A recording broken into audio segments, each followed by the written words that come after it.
Hello and welcome to the Daily Brown Bag. Today we're going to be talking about online reviews. I'm Chad Hill and I'm joined by Adam Stetzer. Yeah, good morning, Chad. Welcome to the Brown Bag. Online reviews is a topic that's quite interesting here, particularly with this breaking news, Chad. Breaking news today in online reviews is that a court in Virginia ordered that Yelp must identify previously anonymous reviewers that wrote 7 negative reviews about the carpet cleaning company. And while that may seem trite, it's actually kind of a landmark case here. The carpet cleaning company believes that the reviews were not from actual customers. And of course, they're claiming there was material harm to their business from these negative reviews on Yelp.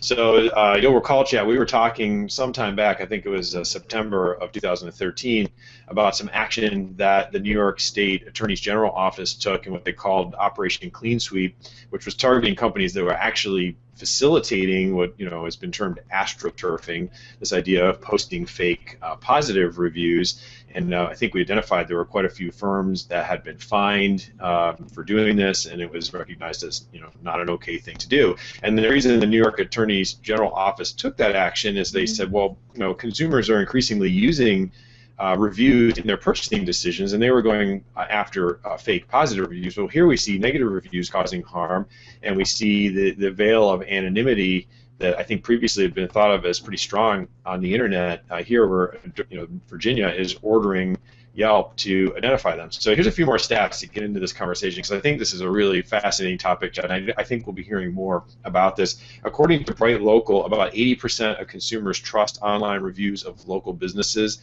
as much as recommendations from someone they know, and that's pretty startling. They read reviews more often as part of their purchasing decision, and 67% of consumers read 6 or less reviews before making a decision about a local business. So a few positive or negative, if they're only reading 6, could really sway them. 73% say that positive reviews make them trust the local business more. And according to eMarketer, about 70% of consumers compare prices and read reviews before visiting the store in person. So this is pretty high penetration, and you can see why this is big business. Now, the startling stat here is that there are some estimates that fraudulent reviews have now creeped up as high as 30%. So clearly, reviews are increasing in importance for both consumers on the purchasing decision side and businesses for managing their reputation.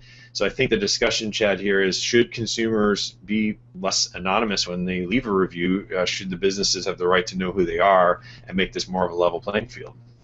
Yeah, and it's definitely there's businesses have a love-hate relationship with Yelp, and it's been a great place for them to be able to, for businesses that are doing well. Of course, it's a great place for people to highlight all the positive things people have to say, but all those negative reviews, I think a lot of businesses wish they could just sweep under the rug, and part of these services is that they don't allow you to delete negative reviews. Everything that is said is right there. Now, Yelp is going to appeal this because what they're saying is that they want to protect the free speech of their users, and so revealing identities of people making comments is something they want to stay as far away from as possible, rightfully so. But many of their competitors, people like even YouTube and Google Local Plus, have been moving more and more towards requiring that you use a more authenticated user, so a Twitter account or a Google login, so things that maybe can tie someone a little bit closer to a name and a face. Of course, you can get around some of those rules, but more and more people are trying to make those reviews as authoritative and authentic as possible. So it's an interesting place to be, and we'll have to see where it goes, Adam. Yeah, and so I think a lot of small businesses are thinking, wow, this is changing. I don't really know how it's going to shake out. I think you're right. There's love-hate. They really love those positive reviews, but they really get angry about those negative ones and often feel helpless. Are there any tips we can offer these guys on what the small business should do given the shifting landscape around anonymous reviews on sites like Yelp? Yeah, absolutely. I mean, one of the main things is to try to encourage your customers to leave reviews, because it's almost impossible as running a business to not have a customer here or there that's unhappy with your service or your place of business. So the most important thing is to try to get the people who like your business to write positive reviews so that the good outweighs the bad. And there's the right ways and wrong ways to do that. The best way is to simply ask for reviews. Don't get into things where you reward people and give them money, because a lot of people say that that's not the right way to go, and probably break some terms and services here or there. The other one is to always keep on top of your reviews so that when you do have a negative response, I mean, one of the things you want to do is make sure you respond to that quickly and try to address that customer's feedback. Pull them back to a one-on-one discussion so that they're not airing all of your dirty laundry or their dirty laundry online. Address that feedback and try to take it offline, and then go back and post that the issue was resolved. The next one is, of course, that requires being present on social media, so make sure you have as many of the accounts claimed as possible on Facebook, Twitter, Google Plus, and others. And then the one thing to remember is you really can't delete negative reviews. You can only respond to them. So again, the key things there are be on top of it and try to find as many positive reviews as possible through asking your customers to leave feedback.